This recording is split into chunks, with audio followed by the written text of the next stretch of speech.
দুনিয়াতে সবকিছুই অন্যরা ঠিক করতে পারবে। আপনার হাত পা ভেঙে গেলে বা আপনি অন্যরকম অসুস্থ হলে কিন্তু যদি কেউ মন ভেঙে দেয়, সেটা আপনি নিজে ঠিক না করলে কিন্তু কেউ আপনাকে ঠিক করে দিতে পারবে না। সন্ধ্যার সময় মা বলতেছিল রেডি হও, একটা দাওয়াত আছে। দাওয়াত বলতে থুবড়া খাওয়ানো হবে। এই যে আমি ভকর ছকর রেডি হয়ে নিচ্ছি। একটাই লিপস্টিক আমার, আসলে সমস্ত মেকআপ আর আমি একদিনকে নষ্ট করে ফেলছিল। আমি রান্না করতেছিলাম ওই মুহূর্তে, নষ্ট করছে, তাতে আমার কোনো কষ্ট লাগেনি, কারণ প্রত্যেকটা মেকআপ বক্স মানে প্রত্যেকটা মেকআপেরই ডেট ওভার হয়ে গেছিল। অফার প্রাইজে একটা মেকআপের কম্বো সেট কিনেছিলাম, তো সেটার ডেট ওভার হয়ে গেছে, তো সেজন্য ফেলে দিছি।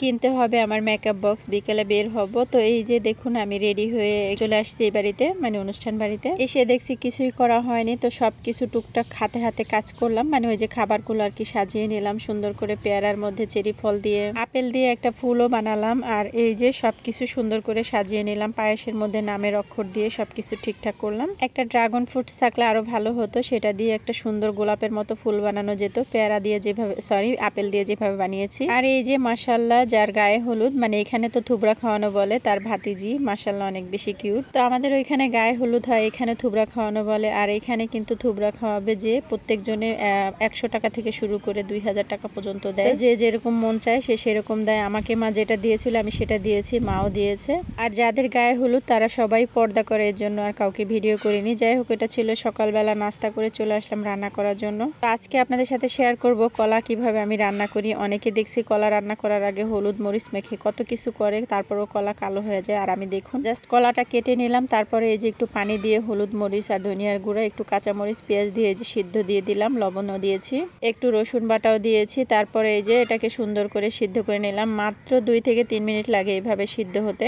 দেখুন কলা তরকারি কিন্তু সিদ্ধ হয়ে গিয়েছে, কিন্তু কোনো রকম কোনো কালো হয়নি। এখন কলা তরকারিটাকে আমি নামিয়ে নিব। আর এই সাইডে কড়াইয়ের মধ্যে রসুন আর পেঁয়াজ আর শুকনো মরিচ ভেজে নিচ্ছি তেলের মধ্যে। এই তো ব্রাউন কালার হয়ে গিয়েছে। এখন আমি কলা তরকারির মধ্যে চামচ দিয়ে উঠিয়ে দিলাম। তারপরে এই যে কলা তরকারিটা এখন নেড়ে চেড়ে নামিয়ে নিব। আর নামানোর আগে একটু জিরার গুঁড়া, একটু পাঁচফোড়নের গুঁড়া দিয়ে দিলাম, তাহলে ঘ্রাণটা অনেক বেশি সুন্দর আসে। আবার অনেক সময় আমি গরম মশলা দিয়েও রান্না করি।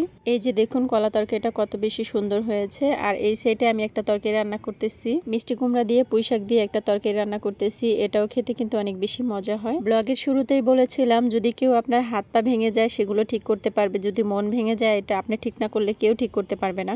কথাটা কিন্তু একটুও ভুল বলিনি। অনেক দিন ধরে ব্লগ দিতে ইচ্ছা করে না, একদমই মন ভেঙে গেছে আমার। প্রথম কারণটা হচ্ছে ব্লগ দিলে ভিউ হয় না, এর জন্য আর ভিডিও দিতে ইচ্ছা করে না। এত কষ্ট করে ভিডিও বানাই আমি।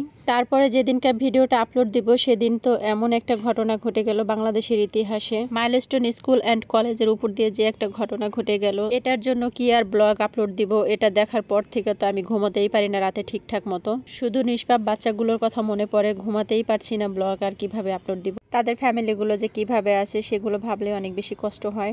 যাই হোক, বেঁচে থাকতে হলে তো খেতে হবে, সবকিছুই ঠিকঠাক রাখতে হবে। তো এই যে ভিডিওটা আর বেশি বড় করব না। তো রান্না বান্না শেষ আমার। এই যে চিকেনটা ভুনা করে নিলাম, কলা তরকারি রান্না করলাম আর পুঁইশাক। তো সবাই ভালো থাকবেন, আল্লাহ হাফেজ।